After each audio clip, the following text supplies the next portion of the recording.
Balimaw alinya kuma très urgent. Balimaw en bora ka information tilimando de soro bi lundi 23 février 2026. Aywa ko jatika wale mɔgɔw fana donnen bɛ ka kagulu de do u kunkolo la. Ka taa mɔgɔw minɛ k'a fɔ k'olu ye Mali renseignement mɔgɔ dɔ de ye. U bɛ kɛ moto la malien bɛɛ k'i hakili to i yɛrɛ la. N bɛna vocal in kala an bɛ jɛ ka lajɛ ɲɔgɔn fɛ. Ne ye kangari da Mali service de renseignement mɔgɔw ye. A bɛ mɔgɔw minɛ cogo min a k'a dabila. Bi jadisu fana donnen bɔ o ko kelen la bi. U bɛ kagulu do kunkolo kɔnɔ ka taa mɔgɔw minɛ ka meloti kula a mɔgɔw dɔw ma ye hali sini. N y'o de fɔ bɛɛ lajɛlen ɲɛna. An siranna yɔrɔ min ɲɛ awa u kɛlen bɛ ka Bamakɔ fa bi dɛ malien bɛɛ k'i hakili to i yɛrɛ la dɛ. An ka jɛ an ka nin yɔrɔ lamɛn ɲɔgɔn fɛ. U ka daminɛ dugumafɔ sanfɛ mɛtiriw bugu foli b'aw bɛɛ lajɛlen a kɛra fama bɛ ma kɛ ni ɲinɛ ye. Voilà ni information dɔ ye k'a di aw ma c'est très urgent. Donc aw bɛɛ lajɛlen aw b'a hakili to a la ka daminɛ aw sigiyɔrɔ la ka taa fɔ aw ka baarayɔrɔ la. Donc mɔgɔ dɔw bɛ ka yala sisan u bɛ moto la u bɛ telimani ni jakarta la. Donc u bɛ yala k'a fɔ k'olu ye BR mɔgɔw ye. Donc u bɛ na carte b'u bolo et puis encore mélodie b'u bolo. Donc u bɛ na mɔgɔw minɛ. Donc aw b'aw jija aw b'a hakili to a la ka daminɛ aw baarayɔrɔ la fɔ aw sigiyɔrɔ la a b'a hakili to a la ni mɔgɔ nana ko ale ye BR mɔgɔw ye. Donc a bɛna aw ka mɔgɔw minɛ. Bon fangaso min ka surun aw la a bɛ se k'o mɔgɔw wele. Donc aw bɛ se k'o mɔgɔw wele ka na parce que u ye ne yɛrɛ terikɛ dɔ minɛ a bɛ bɔ sojɛni na. An bɛna don a 10 semaines kɔnɔna la de ale bi ɲɛ foyi ma sɔrɔ a la. O commissariat Bamako yan. Bamako yan ka daminɛ wɛzɛn Sebenikɔrɔ fo ba kɔfɛ o commissariat kana jigin fo Amdalaye fo Mɛninakura fo Jelibugu o commissariat an ma don yɔrɔ min na an ma se ka petini kunnafoniya sɔrɔ an ma nouvelle sɔrɔ an ma foyi sɔrɔ a la u nana minɛ ko olu ye BR mɔgɔw de donc u y'u ka carte bɔ ka meloti bɔ k'a minɛ ka taa mais a don o y'a sɔrɔ ne bɛ baarayɔrɔ la ko in tɛmɛna même 4 jours de ne sɔrɔla ka bɔ ko in kalama donc an kɔni ye wulikajɔ bɛɛ sabati ka petini ɲini an ma se ka petini ye. An ma se ka petini ye mais bi ne bɛ groupe dɔ sanfɛ ne balila ka petini photo ye groupe sanfɛ mais o ma information kelen di yan a ko kan donc aw bɛɛ lajɛlen aw ka hakili to a la message in bɛ janya a ye hakili to a la ni mɔgɔ nana k'a b'aw ka mɔgɔw minɛ a kana to mɔgɔ si kana aw ka mɔgɔw minɛ aw ɲɛna ka taa ten ka sɔrɔ an ma dalola jɔnjɔn sɔrɔ ka sɔrɔ a bɛ taa commissariat kelen min na an ma se k'o commissariat kelen dɔn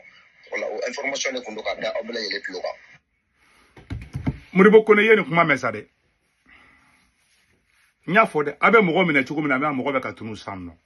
u bɛ ka commencer ka mɔgɔ minɛ de malien bɛɛ ye nin kuma nin mɛn an siranna nin yɔrɔ de ɲɛ an siranna yɔrɔ yɔrɔ ɲɛ an selen filɛ o yɔrɔ de ma bi jatigɛ wale mɔgɔw bɛ Bamakɔ kɔnɔ u bɛ ka don nin ko nin de la sisan Bina Jara ka mɔgɔw kɛlen bɛ ka Bamakɔ fa bi n tɛ n dege aw la dɛ u kɛlen bɛ ka Bamakɔ fa tɛn mais n bɛ mun fɔ malien ɲɛna an ka hakili to an yɛrɛ la surtout vidéoman minnu bɛ Bamakɔ kɔnɔ ayiwa n ye kangari da Amadi fana ye comédien Amadi ye a hakili to aw yɛrɛ la jamana ye mangɛnɛ bi wallahi mɔgɔ min bɛ Bamakɔ kɔnɔ mɔgɔ mun sera ka taa aéroport an ka aéroport attaquer o tɛ dɛsɛ ka taa vidéoman minɛ u ka studio kɔnɔ mototigi minnu kɛrɛla ka taa an ka gendarme seulement u ka jate taw kan de n'a Bina Jara ka mɔgɔw dilan diya bi n'a Bina Jara ka mɔgɔw n'a dar'u ni kan bi u bɛ se ka nin vidéoman bɛɛ minɛ mais o t'a kɛ di aw bɛ ka don ka viseur kɔnɔ dɛ aw kunu ka attention bolo aw yɛrɛ kan janto yɛrɛ la o de kɔrɔ ka di a ye hakili to aw yɛrɛ la aw ne ka hakilina tɛ kelen ye dɛ mais aw bɛ terrain glissant min kan n'a ma kɔlɔsi don dɔ la Bina Jara ka mɔgɔ bɛ taa aw caman sɔrɔ a ka vidéo a b'a ka studio kɔnɔ bɛ taa aw minɛ ka taa n'a ye hali sɛ tɛ ba fan kan n bɛ ka tiɲɛ de fɔ an na bi n'aw minɛna nin bolo don o don ni Bina Jara ka mɔgɔw tɛgɛ dara aw vidéoman fɛn fɛn kan Bubu Mabel Jawara nkalontigɛlaba ninnu ni ɲang ninnu ni fɛn ninnu n'u y'aw minɛ aw tɛ bilen koyi ani Amadi Kalabanci ko petini comédien ni fɛn an minnu bɛ manamanakan fɔ la ay caman bɛ a bɛ manamanakan fɔ la Bamakɔ kɔnɔ a ye Asimi Goyita dɛmɛ o ye tiɲɛ de maa si m'aw bali ne tɛ maa si kɛlɛ k'i bɛ ka Asimi dɛmɛ mais kana ɲɛsin ne de ma k'i bɛ nkalon tigɛ quoi n'i b'a Asimi fɛ c'est bon y a pas de problème bɛɛ ni diɲɛ ko don hali Farawuna mɔgɔ dɔw kɛra fɛ c'est vrai ala bana Farawuna la mais hadamaden dɔw kɛra Farawuna fɛ mɔgɔninfin kɛra cogo cogo dɔ b'i fɛ dɔ t'i fɛ ainsi va la vie. Bon, an ɲɛ bɛ nin kɛwale mɛn ka kɛ Bamakɔ kɔnɔ bi nin kan ka leçon di aw bɛɛ lajɛlen ma yarɔ ne kumakan tɛ nin ye dɛ ne nin vocal in ye depuis kunu mais ne ma sɔn ka vidéo kala ne ye enquête de k'a la fɔlɔ ni ne ye fɛn ye ne tɛ girin ka vidéo kala ne bɛ enquête de kɛ mɔgɔ caman ko ne ma ko Bina Jara ka mɔgɔw infiltrelen bɛ Bamakɔ kɔnɔ bi Bina Jara kelen kelen Bon, et puis encore, quoi est Gelearo et Mugné, Assimi ka warfna Douma. C'est-à-dire que,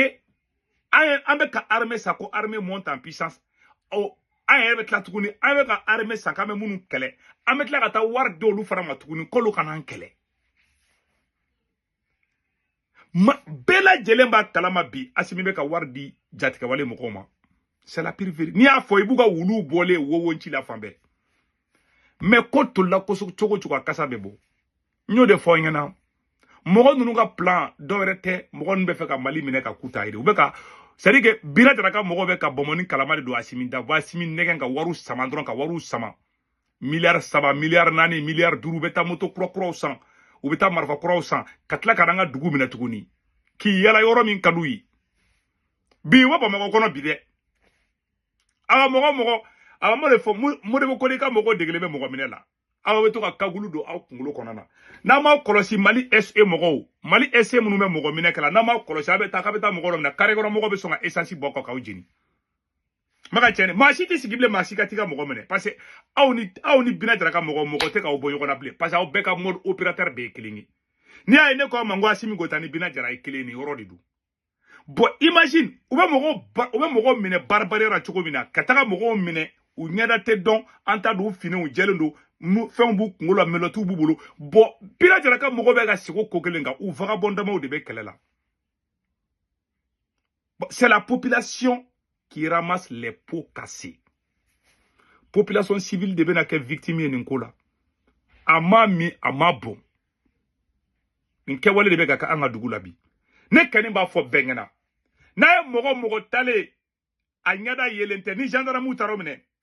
ay tugoluko mogo be fendo akungula ka taw mine nama kolosi bina jaraka mogo ba mine de mbe ka tieni fana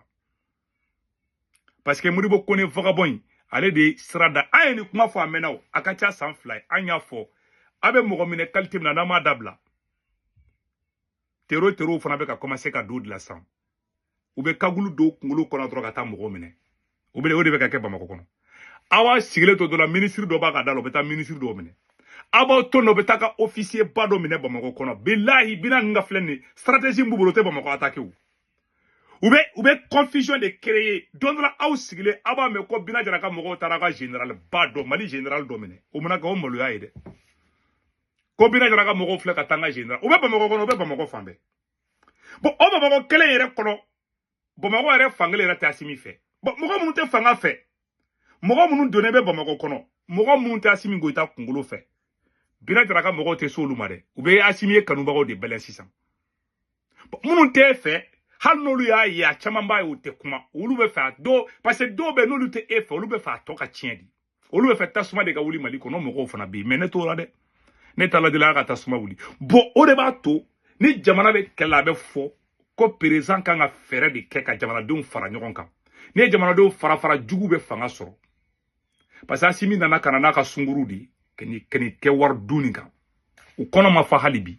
u kono fara wakati bina nu kono fara wakati la bu kofle te malew nyuko sino ala essence demande kaye ko Afrique be kumbe kulene Assimi goita mu togo bi ko de ka dugu fle ko capital kono bi ko tero de be Mali capital kono bo be ka ta mogo mine c'est la honte anga aéroport ko de attaquer ka Assimi to fangala c'est la honte a bɛɛ ma sɔrɔ dɔwɛrɛ ye manamana ko min kɛ politique kɛlɛ an bɛɛ kumani fɛ karisa ndabla an bɛɛ kun bolo bɛ ɲɔgɔn bolo wagati min na nin ko ninnu kun tɛ kɛ dɛ mais aw donnen double G la ka fasoden ɲuman bɛɛ kɛlɛ ka na ni nkalontigɛlaw ni dangadenw ni sogolonidenw ye ka worotan denw halaladenw hɔrɔndenw k'olu kɛlɛ k'olu bɔ yen ka na ni malangolondenw ye ani sogolondenw j'ai dit ça très clair aya bela ja chamana aba chamana je bita soro a chaman be no ma o ma soro furu kono de maka che de fana mogo horon yere wolo che abekle ima bina sanga bina bia to te foroshi Assimi to tourner ko Mali wari c'est la honte